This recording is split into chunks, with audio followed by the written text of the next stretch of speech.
Kia ora, I'm Antonio Oazenga. Today I'm just going to be looking at a brief sort of overview of Lucina. So we were talking about Lucina and kind of how to improve and what to look at sort of things. So I'm going to divide uh, this little review, and I do mean little. Like I don't want to make it too long. And if it is too long, you can just speed it up by 2 times or 1.5, and you should be able to get everything that you need. So I just picked out this VOD at random, so there will be stuff that doesn't work and does work, but in general, playing Lucina, the way you play them, where the Isaac was saying like, oh, you were being a bit too aggressive. That isn't necessarily a bad thing. It just means that the definition of aggressive, you're gonna need to, shape, right? Like, you know, zoners, right? Like turbo zoners, like Axel in Strive. He can be aggressive in the sense that if he just gets every zoning button right, and he's always throwing them out and he's never reacting to an approach option, he's always, preemptively punishing approach option, that is being aggressive in a zoner way, right? It's like aggression isn't simply, oh, I run to the opponent, Aggression is how much preemption you can do that works, right? And so for Lucina, so Leon, he's actually quite an aggressive Lucina. And what you'll see him do, and what you'll find in sorties, is that aggression is found in how much you can aggressively wall out the opponent, right? And if you're constantly walling them out, one of them is going to hit, right? And this preemption and lack of reactive play is aggressive, because reactive is defensive.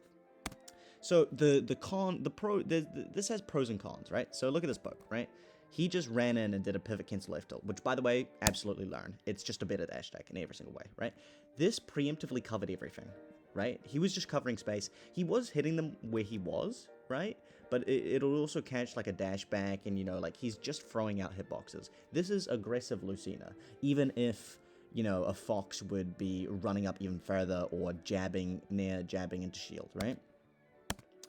And so one thing I'd work on is just being able to play the stage resources and just wall the fuck out of your opponent. And if they try to get in, that's when you start using your reactive elements. When they're like, okay, I gotta jump our way and do this, you follow them. You do like a jump forward air or a jump up air, or like if you're playing Ike's neutral game, right, where he's looking to full hop into Nair, you call out those full hops with forward air, or you keep poking him to force him to do these full hops, right? And then also for the full hops, if you want to play reactively, instead of preemptively doing a forward air, you can just parry them. And then do up B, because your up B is really good. So that's kind of what I wanted to talk about with neutral. It's a very broad overview. I know that it's not even delving into the fundamentals of neutral, right? But it's kind of to say that, it isn't inherently bad being aggressive in neutral, but you just need to shape it differently, right? And, if you can find a way that makes you feel like you understand it, go for it, you know what I mean? And so, in the Daisy matchup, kind of changed the dynamic, we noticed that, so firstly, we noticed that jumping back into stage was bad, because, then you poke the hell out of you, so always go to ledge. Pretty much never a reason not to be honest.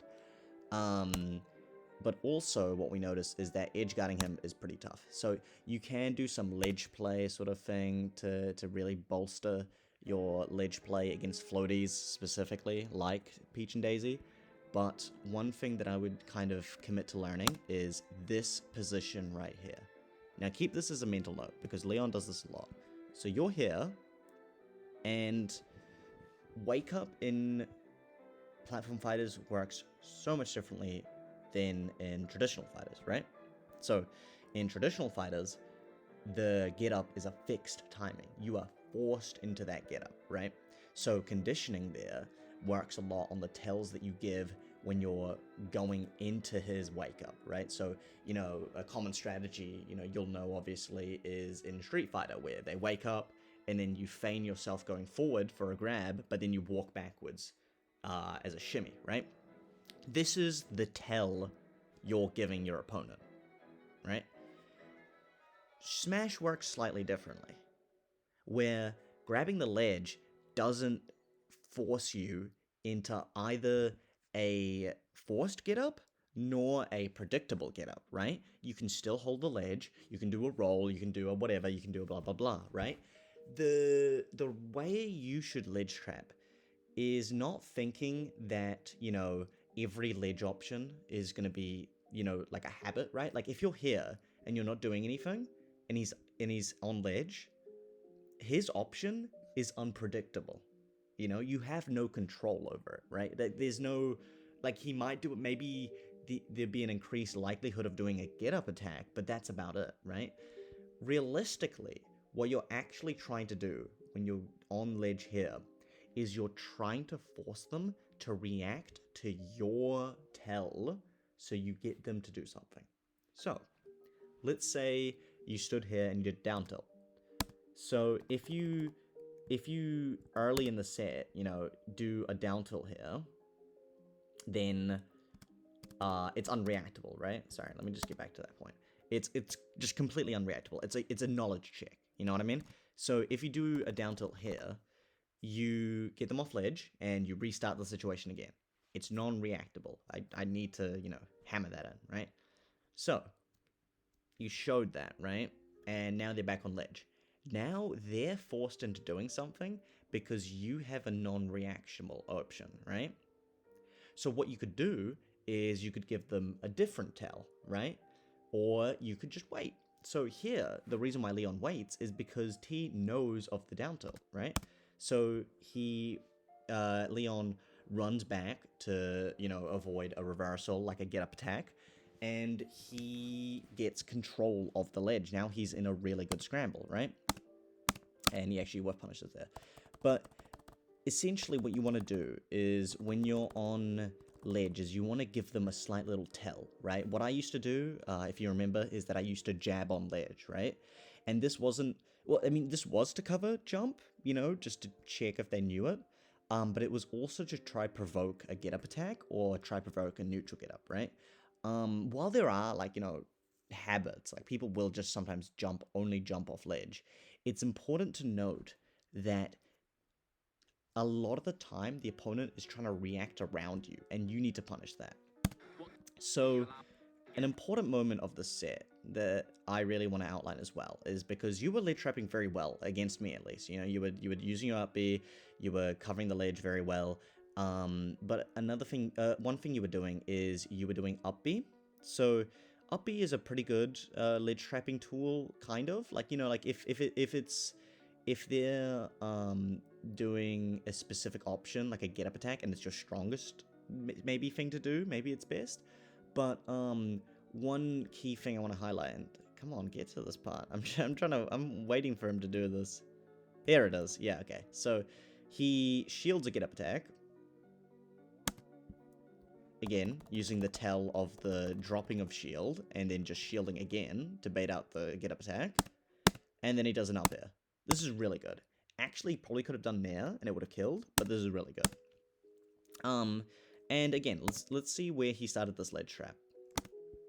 As you can see, he started it here. So this puts you in down tilt range. So what I kind of want to say is this is the crux of your spot, right? And looking at Ube's methods of ledge trapping, what he would do is he would hold shield here, and then Nair, or drop back down tilt, and then shield again, or whatever. Like, he would keep it unpredictable, right? But he would always be moving to give you tells, so then he could react to what you're doing, right?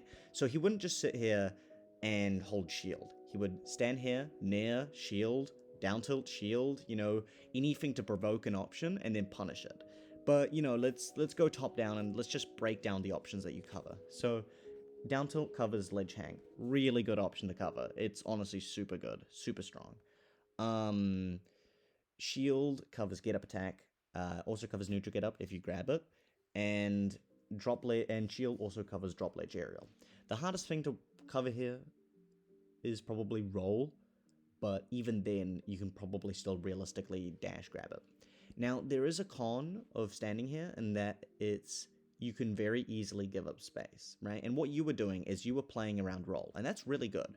But I feel like you should only really play around roll if the opponent has started really respecting your down tilt on ledge, right? Because if you're playing around roll, that means that their option is going to be instant, right? But yeah, the other thing I would add is probably down tilt down smash. Really important to keep in mind. The juggle state, you've got a pretty good fundamental on the juggle, so not much to comment on there. Maybe with advantage, you can use F tilt here as a meaty of sorts. So if you look at Lucina frame data, I would say generally it's like realistic to get a meaty if you've got like 3 frames of activeness. And it has 1, 2, 3, yeah, that'll hit most people. So you can use that as well. What Spargo does with Cloud is he holds shield and he does up smash. Obviously, you can't really use up smash like that, but he still uses it as a meaty. So 1, 2, 3, and then the inner hitbox. But yeah, that's all I kind of wanted to comment about. Have a good night.